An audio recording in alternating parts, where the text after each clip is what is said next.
कथा नगरी. नमस्कार मुलांनो. आज आपण ऐकणार आहोत एक अतिशय रंजक आणि शिकवण देणारी गोष्ट. शक्तीपेक्षा युक्ती श्रेष्ठ. खूप वर्षांपूर्वी एका दाट हिरव्यागार जंगलात एक भयंकर आणि पराक्रमी सिंह राहत होता. तो इतका ताकदवान होता की संपूर्ण जंगल त्याच्या भीतीने थरथरत असे. सिंह रोज शिकार करायला निघत असे आणि त्याला जे प्राणी दिसेल त्याला तो ठार मारत असे.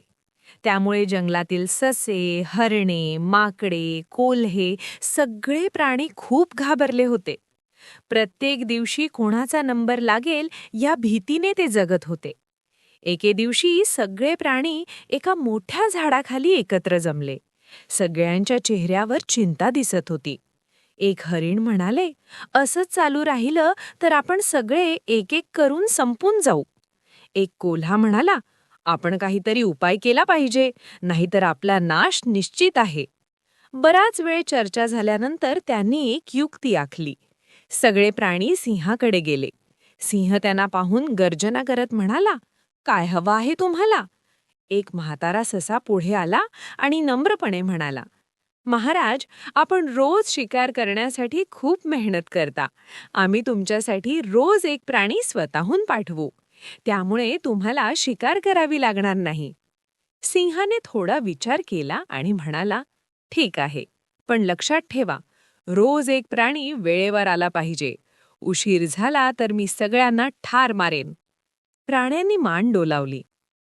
त्या दिवसापासून रोज एक प्राणी सिंहाकडे जाऊ लागला. सिंहही खुश झाला, कारण आता त्याला शिकार करावी लागत नव्हती. पण प्राण्यांची भीती अजूनही कमी झाली नव्हती.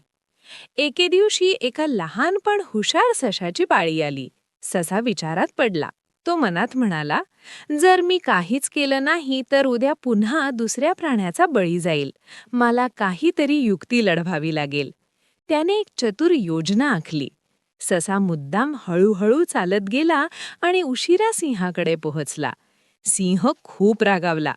तो गर्जना करत म्हणाला, इतकं उशीर का झाला आणि तू इतका छोटा प्राणी, माझं पोट कसं भरेल? ससा शांतपणे म्हणाला, महाराज, माझी चूक नाही. आम्ही 5 ससे येत होतो, पण वाटेत एक दुसरा सिंह आला. त्याने बाकीचे ससे खाल्ले आणि मला सांगितलं, या जंगलाचा खरा राजा मीच आहे. हे ऐकताच सिंहाचा राग अधिकच वाढला. तो गर्जना करत म्हणाला, काय? माझ्या जंगलात दुसरा सिंह? मला लगेच दाखव त्याला. ससा सिंहाला एका जुन्या खोल विहिरीजवळ घेऊन गेला. तो म्हणाला, महाराज, तो सिंह याच विहिरीत राहतो. सिंहाने आत डोकावून पाहिले. त्याला पाण्यात स्वतःचं प्रतिबिंब दिसलं. सिंहाला वाटलं की तो खरोखर दुसरा सिंह आहे. तो जोरात गर्जना करू लागला आणि पाण्यातूनही तसाच आवाज परत आला. रागाच्या भरात सिंह म्हणाला, आता दाखवतो, आणि तो थेट त्या दुसऱ्या सिंहावर हल्ला करण्यासाठी विहिरीत उडी मारून बसला. विहीर खोल होती आणि त्यामुळे सिंह बुडून मरण पावला. ससा शांतपणे जंगलात परतला आणि सगळ्या प्राण्यांना ही गोष्ट सांगितली. सगळे प्राणी खूप आनंदी झाले.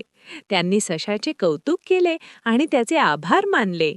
तर मुलांनो, ह्या गोष्टीतून आपल्याला ही शिकवण मिळते की बुद्धी, संयम आणि योग्य वेळी घेतलेला निर्णय मोठ्या शक्तीलाही हरवू शकतो.